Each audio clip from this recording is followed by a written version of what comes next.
What the heck is going on in Cleveland? You got five quarterbacks. Five.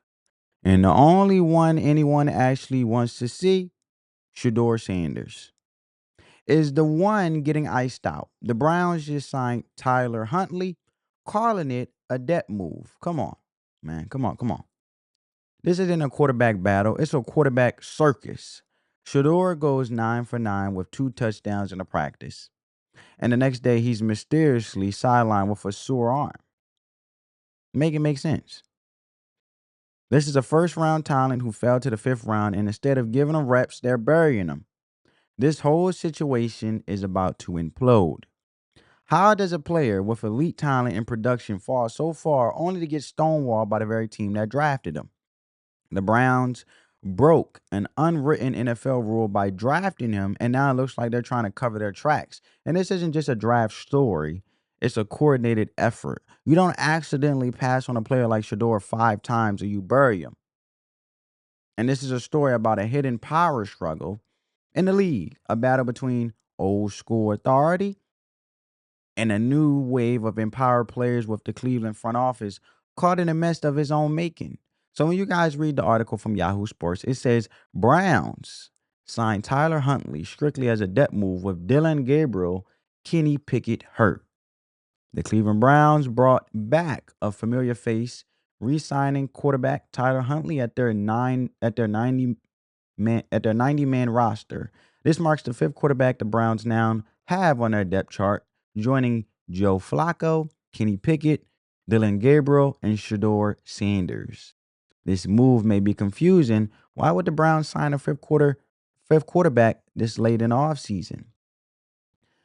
And ESPN's Daniel Afasi has the answer as to why Huntley was brought back to Cleveland.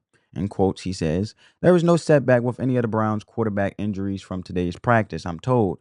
With the team heading to Charlotte for joint practices, the mindset to be proactive in making sure to have enough quarterbacks for the preseason opener, given the current injuries in the room. Kenny Pickett has been dealing with a hamstring injury, and Dylan Gabriel suffered a similar injury this past weekend, and they were both limited into Monday's training camp session in Berea. And the Browns need more than two quarterbacks as they head to North Carolina for their joint practices and preseason opener against the Carolina Panthers. That's the sole reason that Huntley is here. The moment when either Pickett or Gabriel returns to full participation, Huntley is likely cut and his roster spot is better utilized elsewhere." So here's the depth chart, right? Now, when I look at this thing, right? Before we get into this chaos, right? Let's talk in my perspective and input opinion on this. Let's talk about the code. You won't find it in any NFL rule book, but it's the invisible hand that governs the draft. It's a set of unwritten rules demanding prospects show humility, respect the process, and interview with any team that shows interest. Any hint of entitlement, any suggestion that a player wants to dictate where they play is a massive red flag. And the code is about power. The draft is the NFL's flex of ultimate authority. Teams control your fate. Any move by a player to manipulate that to say where they will or won't play is a direct challenge to the power. It's a line you don't cross. And in 2025, many believe Shedeur Sanders and his camp didn't just cross that line, they blew right past it. The chatter that his father, Deion, was steering him toward Pacific teams spooked front offices. So on draft day, the league sent a message. Team after team passed on him, and what looked like a coordinated effort to punish a player for violating the code, he was being buried. So on paper, Shedeur was a first round quarterback. The stats were undeniable, but it wasn't his arm that caused his fall. It was the perception of his attitude. The league-wide slide was the punishment. Then the Browns made their move, but now in the camp, the narrative is flipping. Shedeur is out here throwing darts, completing 70% of his passes with 6 touchdowns and 0 interceptions through the first 9 practices. That's right, 0 picks. Here, he is the only quarterback in the Browns camp with those numbers. Meanwhile, Dylan Gabriel, the quarterback the Browns drafted 2 rounds earlier, is not that guy. He looks like a system quarterback who can't see over the line and isn't built for NFL pressure. Even Madden knows what's up, rating Shedeur higher than Gabriel. When a video game can see who the better quarterback is, you have to ask what's really going on in that building. Instead of rewarding Shador's performance, they're force feeding reps to anyone else and everyone else. And this is where it gets wild. The Browns already took a quarterback in the third round, so why trade in the fifth to grab the most controversial player in the draft? It had to be owner Jimmy Haslam. He couldn't help himself. He broke the unspoken code and drafted Shedeur anyway, and now that the pick is looking like a steal, the front office is in damage control mode. Why else take two quarterbacks if neither is the designated future? It's sloppy. It's desperate. Now they have five quarterbacks and zero clarity. And the fans see it. They already chanting for Shedeur at training camp.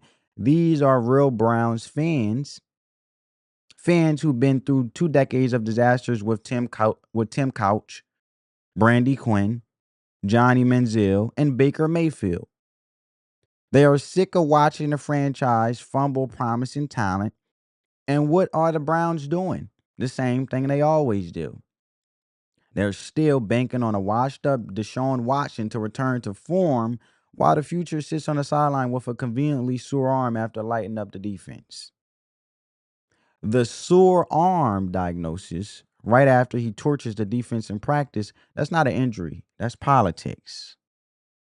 That's a franchise terrified of what happens if this kid actually takes over, because if he does, he'll expose every scout and GM who passed on him. The pressure is building. The upcoming preseason game on Friday, they saying he's going to start Shedeur Sanders. Is going to be the most watched Browns game in August history, and it's his chance to start mainly because other QBs are dealing with injuries. But if Shedeur gets on that field and lights it up, everything changes. The narrative flips, the excuses die, and the Browns front office will have to answer for why it took this long. Some fans are already convinced the team is trying to sabotage them by throwing them into a game with few first-team reps. But the bottom line is, you can add more quarterbacks, you can play politics, but you can't hide behind soreness, but you can't hold back a player like Shedeur forever. Not when the numbers are this loud and the fans are this vocal. This is a huge moment, not just for the Browns, but for the entire league. So what's your take? Is this just epic incompetence from the Browns front office? Or is it a conspiracy to hold Shedeur back? Drop your thoughts in the comments below. And if you're here for the real story, hit that like button and subscribe for more deep dives into the NFL's biggest dramas. And the story of Shedeur Sanders and the Cleveland Browns is about more than a draft pick. It's a clash between the NFL's old guard and a new generation of empowered athletes. And the Browns didn't just draft a quarterback, they placed a bet that talent trumps tradition. The Browns, look, they wagered that the risk of media circus was worth the reward of finding a franchise player where no one else dared to look. And the perception across the league is that they broke the code. But maybe the real question is whether they are now trying to bury the evidence of their brilliant code breaking move. Only time will tell. But one thing is for sure.